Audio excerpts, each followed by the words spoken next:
गीता को माता क्यों कहा जाता है, जबकि वो तो ग्रंथ है। जिस प्रकार बच्चा गर्भ में होता है, नरक में होता है, संसार में आता है तो लोग खुशी मनाते हैं कि वाह भाई जन्म हुआ है, तो बच्चा भी मुक्ति पाता है गर्भ से। इसी प्रकार जब हम संसार में नरक में होते हैं, जब संसार कलयुग में क्या बन जाता है, नरक बन जाता है, परमात्मा गीता ज्ञान दे करके उस नरक से बाहर निकालते हैं और हमारे जीवन को एक सच्ची मुक्ति, सच्ची आजादी, सच्चा आनंद फील करते हैं। नहीं तो हमारा मन जो है विषय विकारों के अंदर उलझा ही रहता है, दुखी परेशान होता ही रहता है, बंधन में होता है। जब ज्ञान मिलता है तभी मुक्ति मिलती है, तभी एक्चुअल में सच्चा जन्म होता है। जो परमपिता परमात्मा शिव आकर गीता माता के द्वारा, गीता ज्ञान द्वारा जन्म देते हैं, और वो जन्म इस समय हो रहा है। हम बच्चे गीता ज्ञान सुन करके हमें नया जन्म, एक नई दिशा मिली है, जीवन जीने की कला सीखे हैं। ओम शांति। Good morning. बाबा के महावाक्य सुनते हैं। 11 सितंबर 2023। बाबा कहते हैं, मीठे बच्चे अब नाटक पूरा होता है, घर चलना है, इसलिए इस शरीर रूपी कपड़े को भूलते जाओ, अपने को अशरीरी आत्मा समझो। प्रश्न, कौन सा वंडरफुल खेल संगम पर ही चलता है, दूसरे युगों में नहीं? उत्तर, फारकती दिलाने का राम रावण से फारकती दिलाते हैं, रावण फिर राम से फारकती दिला देते हैं। यह बड़ा वंडरफुल खेल है।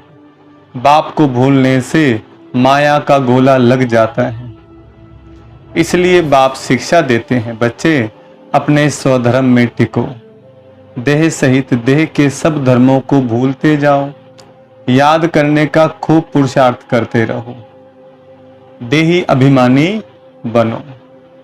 गीत जो पिया के साथ है उसके लिए ज्ञान की बरसात है। पिया है शिव बाबा। ओम शांति। मीठे मीठे बच्चों ने नंबरवार पुरुषार्थ अनुसार गीत सुना। हर एक बात में नंबरवार कहा जाता है, क्योंकि यह कॉलेज है अथवा यूनिवर्सिटी का हो, साथ साथ सच्चा सत्य का संग भी है। सत्य कहा जाता है एक को, वह एक ही बार आते हैं। अब इस समय तुम सत्य सत्य कहते हो कि हम सत्य के संग में हैं। तुम ब्राह्मण ही उस सत्य कहने वाले ज्ञान सागर के सम्मुख बैठे हो। गाया भी जाता है, जो पिया के साथ है उनके लिए ज्ञान की बरसात है। पिया पिता को कहा जाता है। तुम बच्चों के सम्मुख पिया की ज्ञान बरसात है। तुम बच्चे जानते हो बरोबर ज्ञान सागर पतित पावन अब हमारे सम्मुख हैं। हम पति से पावन व कांटे से फूल बन रहे हैं। फूल बन जाएंगे फिर यह शरीर नहीं रहेगा। कली भी आहिस्ते आहिस्ते खिलती जाती है, फट से खिल नहीं जाती, लेकिन खिलते खिलते फिर कंप्लीट फूल बन जाती है। अभी कोई भी कंप्लीट फूल नहीं बने हैं, वह तो कर्मातीत अवस्था हो जाती है।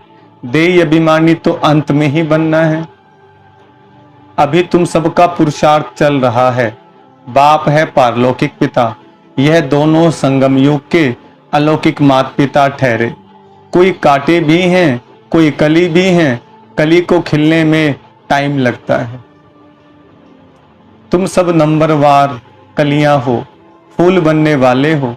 कोई अच्छी रीति खिले हैं, कोई आधा, एक दिन कंप्लीट भी जरूर खिलेंगे। बगीचा तो है ना, जानते हो हम कांटे से कली तो बने हैं, फिर फूल बन रहे हैं, पुरुषार्थ कर रहे हैं। कोई तो कली ही खत्म हो जाती है, कोई थोड़ा खिलकर खत्म हो जाते। माया के बड़े भारी तूफान आते हैं, सेंटर्स खोलते भी कोई कोई खत्म हो जाते, गिर पड़ते हैं। माया बड़ी जबरदस्त है। यह है चटा बेटी राम और रावण की। राम राम कहा जाता है, ऐसे नहीं त्रेता वाले राम को याद करते हैं। यह राम राम परमात्मा के लिए कहते हैं। रावण से राम की भेंट होती है, राम है बाप, रावण है दुश्मन माया। माया भी जबरदस्त है, यह खेल है एक दो को फारकती दिलाना। राम तुमको माया रावण से त्याग दिला रहे, माया फिर तुमको बाप से त्याग दिलाती है। बाप कहते हैं देह सहित जो भी संबंधी आदि देह के हैं, सबका बुद्धि से त्याग करो, सबका त्याग करना है। सर्व धर्मानि परित्यज्य मामेकम शरणं व्रज। मैं फलाना हूँ, फलाने धर्म का हूँ, यह भूल अपने स्वधर्म में टिको। देह के सब धर्म छोड़ अपने को अकेला समझो। गीता में आता है ना, देह और देह के सब संबंधों को भूल तू मेरी शरण में आ, मैं तुझे सब पापों से मुक्त करूंगा। अब परमात्मा कहते हैं वही समय चल रहा है बच्चे, अभी सभी की एनर्जी लेवल जो है डाउन है, इसलिए परमात्मा कहते हैं मुझसे योग लगाओ, तभी तुम्हें शक्ति, तभी तुम्हें पावर मिलेगी। इस दुनिया की हर एक चीज से त्याग दिलाते हैं। अशरीरी बन जाओ, मेरा बनकर और मेरे को याद करो। बाप को भूले तो माया का गोला लग जाएगा। बाप याद करने का खूब पुरुषार्थ करते रहो, बाप को याद करने का खूब पुरुषार्थ करते रहो। माया भी बड़ी जबरदस्त है, बाप का बनकर फिर माया त्याग दिलाकर बाप से छुड़ा देती है। बाप को शल कोई फरकती ना दे, आधा कल्प तुम मुझे याद करते आए हो। तुम ही संपूर्ण भक्त होना, भक्ति भी तुमने ही शुरू की है, तो बाप आकर माया से त्याग दिलाते हैं। कहते हैं अपने को आत्मा समझो, इस कपड़े को देह को भूलते जाओ। बस अभी हमको जाना है। उस नाटक में भी एक्टर्स होते हैं, उनको भी मालूम रहता है बस अभी 5-10 मिनट बाद हमारा खेल पूरा होने का समय आया है, फिर हम घर चले जाएंगे। खेल पूरा होने के समय यह बुद्धि में रहता है, शुरू में नहीं। तुम भी समझते हो हमारे 84 जन्म पूरे हुए, बाकी कितना समय होगा। तुम कहेंगे हम कब स्वर्ग व सुखधाम में जाएंगे, परंतु बाप कहते हैं इस लाइफ को तो वैल्यूबल, अमूल्य कहा जाता है। तुम बड़ी भारी सर्विस करते हो श्रीमत पर, सिर्फ तुम पांडव ही श्रीमत पर हो, चलते हो। गीता आदि में यह बातें नहीं है। यह बाबा बहुत ही शास्त्र आदि पढ़ा हुआ है, गुरु किए हुए हैं। जो भी सब एक्टर्स की एक्टिविटीज है उन सबको तुम जानते हो। शास्त्र तो बाद में बैठ बनाते हैं, वह क्या जाने, यह भी ड्रामा में खेल बना हुआ है। गीता भागवत आदि सब अपने अपने समय पर रिपीट होंगे। गीता है माई बाप, गीता को माता कहा जाता है और कोई पुस्तक को माता नहीं कहेंगे। इनका नाम ही है गीता माता। अच्छा, उनको किसने रचा? पहले पहले पुरुष स्त्री को अडॉप्ट करते हैं ना, पुरुष शादी करते हैं तो मुख से कहते हैं यह मेरी स्त्री है, तो रास्ता हुए ना। फिर उनसे बच्चे पैदा होते हैं तो भी कहेंगे ये हमारे हैं बच्चे, बच्चे भी कहेंगे ये हमारा बाप है। तुम भी बाबा की मुख वंशावली हो, कहते हो बाबा हम आपके हैं। गीता है माता, शिव बाबा है पिता, ब्रह्मा बाबा के जरिए हमें वो ज्ञान देते हैं। साकार में दिखने वाली ब्रह्मा बाबा भी कौन है? माता है। तो गीता ज्ञान के द्वारा हमारा जन्म होता है। मुख वंशावली भगवान शिव, शिव बाबा ब्रह्मा बाबा के तन में आते हैं और गीता ज्ञान देते हैं, तो इसलिए गीता को माता कहा गया। माता जन्म देती है, ऐसे ही गीता ज्ञान से हमें जन्म मिला। आत्मा को है, आत्मा की पहचान मिली, परमात्मा की पहचान मिली, इस सृष्टि के आदि मध्य अंत का ज्ञान मिला। तो बाबा कहते देखो बाबा हम आपके हैं, इतना समय हम माया की मत पर चलते आए, अभी आपकी मत पर चलेंगे। माया कोई मुख से मत नहीं देती, एक्ट ऐसी करते हैं। यहाँ तो बाप मुख से बैठ समझाते हैं। तुम सब भारतवासी हो, जानते हो कि भारत ही सिरताज था, अभी दोनों ताज नहीं है, ना होली ना अनहोली। गाया जाता है हर होलीनेस हिज होलीनेस, स्त्री पुरुष दोनों को कहते हैं। सन्यासियों को हिज होलीनेस कहते हैं, परंतु प्रवृत्ति मार्ग है नहीं। प्रवृत्ति मार्ग में तो स्त्री पुरुष दोनों पवित्र रहते हैं। सो तो सतयुग में दोनों पवित्र होते ही हैं। जिसको कंप्लीट पवित्र कहा जाता है। आत्मा और शरीर दोनों पवित्र रहते हैं।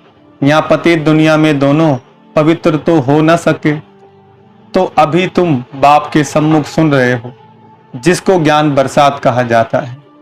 वह है विष की बरसात, यह है ज्ञान अमृत की बरसात। गाते हैं ना, अमृत छोड़ विष काहे को खाए। तुमको अब ज्ञान अमृत मिल रहा है। भक्ति मार्ग में तो ऐसे ही सिर्फ गाते रहते हैं। अभी तुमको प्रैक्टिकल में ज्ञान अमृत मिलता है, इससे ही अमृतसर नाम पड़ा है। बाकी तालाब तो ऐसे बहुत हैं, मानसरोवर भी है ना। मानसरोवर मनुष्यों का सरोवर तो वह है नहीं, यह है ज्ञान अमृत का सरोवर। इनको ज्ञान मानसरोवर भी कहा जाता है। ज्ञान सागर भी है, कोई नदियां हैं, कोई कैनाल्स हैं, कोई टुबके हैं, नंबरवार है ना। बच्चे समझ गए हैं, कल पहले भी बाप ने समझाया था, फिर अब समझा रहे हैं।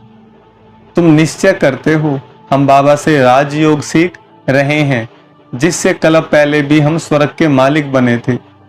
प्रजा भी कहेगी हम मालिक हैं। भारतवासी कहते हैं ना, हमारा भारत सबसे ऊंच था, अभी हमारा भारत सबसे नीच है। हमारा भारत बहुत श्रेष्ठाचारी था, अब हमारा भारत बहुत भ्रष्टाचारी हो गया है। और कोई खंड के लिए ऐसे नहीं कहेंगे। सभी धर्म वाले भी जानते हैं कि भारत प्राचीन था, तब हम लोग नहीं थे। सतयुग में जरूर सिर्फ भारतवासी ही होंगे। गाते भी हैं, क्राइस्ट से 3000 वर्ष पहले भारत ही था और कोई धर्म नहीं था। नई दुनिया में नया भारत था, अभी पुराना भारत है। भारत हैविन था, परंतु किसकी बुद्धि में पूरा बैठता नहीं है। यह तो बहुत सहज समझने की बात है। बाप तुमको समझा रहे हैं, तुम प्रैक्टिकल में कर्तव्य कर रहे हो। नंबरवार पुरुषार्थ अनुसार सच्चा सच्चा व्यास बनना है, सच्ची गीता सुनानी है। तुमको कोई पुस्तक आदि तो हाथ में उठाना नहीं है। तुम तो रूप बसंत हो, तुम्हारी आत्मा गीता का ज्ञान सुनती है। बाप से तुम्हारी बुद्धि में एक ही बाप है और कोई गुरु गोसाई साधु संत आदि तुम्हारी बुद्धि में नहीं है। तुम कहेंगे हम ज्ञान सागर परमपिता परमात्मा से सुनते हैं, जिसको ही सत्य श्री अकाल कहा जाता है। अक्षर कितना मीठा है। अकाली लोग बड़ी जोर से कहते हैं सत्य श्री अकाल, जो बोले सो निहाल सत्य श्री अकाल। तो माना क्या, सत्य श्री अकाल शिव बाबा के लिए, जो अकाल मूर्त है, जिसे कभी काल नहीं खा सकता, इसलिए नारा लगाया जाता है। जो बोले सो निहाल, जो एक बार परमात्मा का अनुभव कर लेता है वो निहाल जाता है, कुर्बान जाता है भगवान पर। और ये संगम युग पर ही होता है। या तुम बच्चे ज्ञान डांस करते हो, इसलिए कहा जाता है सच तो बिठो नच। मतलब क्या, सच्चे हो तो खुशी में नाचते रहो, फिर तुम वहां जाकर रास विलास करेंगे। मीरा भी ध्यान में रास आदि करती थी, परंतु उसने भक्ति की, तुम कोई भक्ति नहीं करते हो। दिव्य दृष्टि दाता बाप स्वयं तुमको पढ़ा रहे हैं। बहुत बच्चे साक्षात्कार करते रहते हैं तो मनुष्य समझते हैं यह तो जादू है। बच्चे पढ़ाई में घूमते फिरते हैं ना, तुम्हारे लिए भी यह खेल पाल है।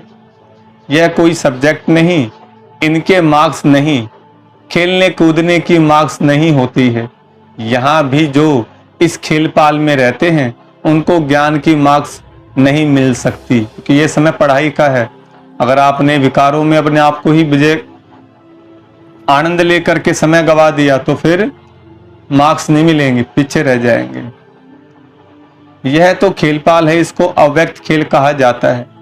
वह व्यक्त खेल, यह अव्यक्त खेल, रास आदि करने वाले को मार्क्स नहीं मिलती है। इसलिए बाबा कहते हैं ध्यान से ज्ञान अच्छा है, श्रेष्ठ है। ध्यान तो सिर्फ एम ऑब्जेक्ट का साक्षात्कार है। यह है ही राजयोग। एम ऑब्जेक्ट बुद्धि में है, वह तो इन आंखों से देखते हैं हम फलाना बनेंगे। यहाँ तो यह तुम्हारी है भविष्य की एम ऑब्जेक्ट। प्रिंस प्रिंसेस बनना है, फिर तुम महाराजा महारानी बनते हो। बिगर एम ऑब्जेक्ट अगर कोई कॉलेज में बैठे तो उनको क्या कहेंगे? भारत में और तो सत्संग हैं, उनमें कोई एम ऑब्जेक्ट नहीं है। इसको यूनिवर्सिटी भी कह सकते हैं, पाठशाला भी कह सकते हैं। सत्संग को कभी पाठशाला नहीं कहा जाता। तुम बच्चे जानते हो, हम पतित पावन गॉड फादरली यूनिवर्सिटी में पढ़ते हैं। सारी यूनिवर्स को तुम पवित्र स्वर्ग बनाते हो, अपने लिए ही इस यूनिवर्स को स्वर्ग बनाते हो। जो बनाएंगे वही फिर राज्य करेंगे। ऐसे तो नहीं सब स्वर्ग के मालिक बनेंगे। जो पूरे नरकवासी हैं, जिन्होंने द्वापर से भक्ति की है, वही स्वर्गवासी होंगे। बाकी सब मनुष्य सरसों मिसल पिस कर खत्म होंगे। आत्माएं वापस बाप के पास जाएंगी। कितना बड़ा विनाश होना है, अभी तो बहुत प्रजा है। कितना बैठ गिनेंगे, एक्यूरेट गिनती कर ना सके। दुनिया में कितने मनुष्य हैं,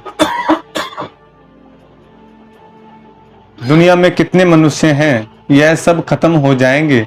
बच्चों को बनैन ट्री का भी मिसाल बताया गया है। कलकत्ते में बहुत बड़ा झाड़ है, उसमें थुर फाउंडेशन है नहीं, बाकी सारा झाड़ खड़ा है। अभी देवी देवता धर्म भी हैं, परंतु उनका नाम प्रायलोप है। ऐसे नहीं कहेंगे कि फाउंडेशन है ही नहीं, सड़ा हुआ भी कुछ न कुछ निशान तो रहेगा ना।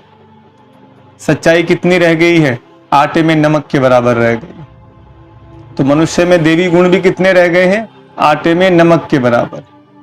अब गुण ज्यादा आ गए हैं। तो बाबा कहते हैं देखो, अर्थ ही है, बाकी थोड़ा रहा है। चित्र है, भारत में लक्ष्मी नारायण राज्य करते थे, यह तो बड़ा सहज है। परंतु माया रावण बुद्धि को ताला लगा देती है। परमपिता परमात्मा है बुद्धिवानों की बुद्धि। मनुष्यों में बुद्धि है, परंतु ताला लगा हुआ है।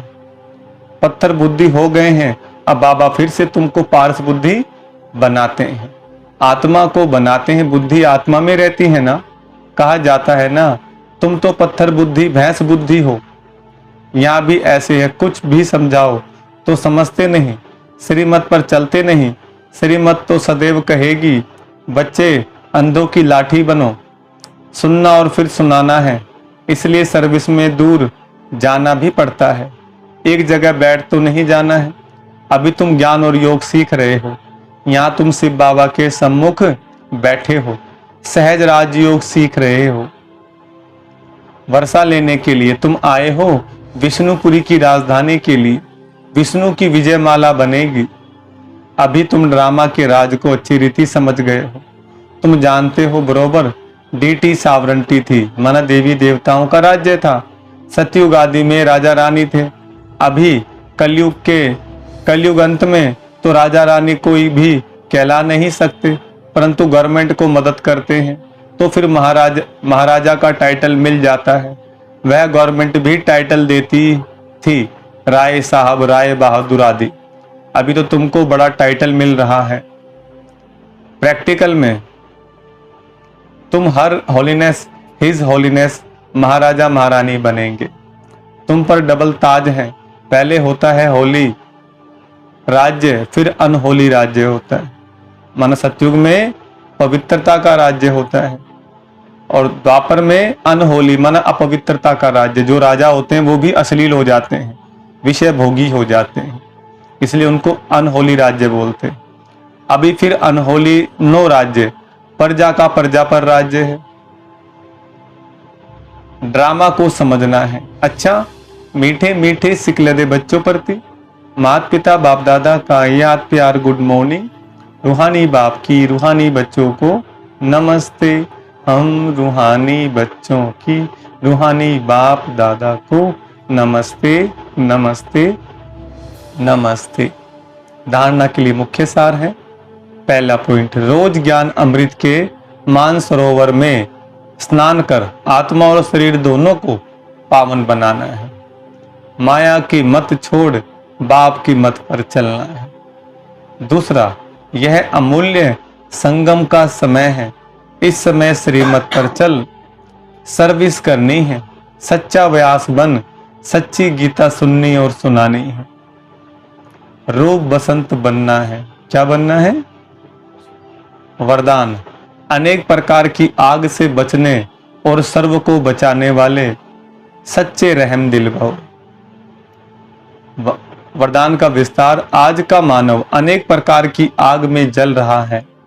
अनेक प्रकार की दुख, चिंताएं, समस्याएं, भिन्न भिन्न प्रकार की यह चोट जो आत्माओं को लगती है, यह अग्नि जीते हुए जलने का अनुभव कराती है।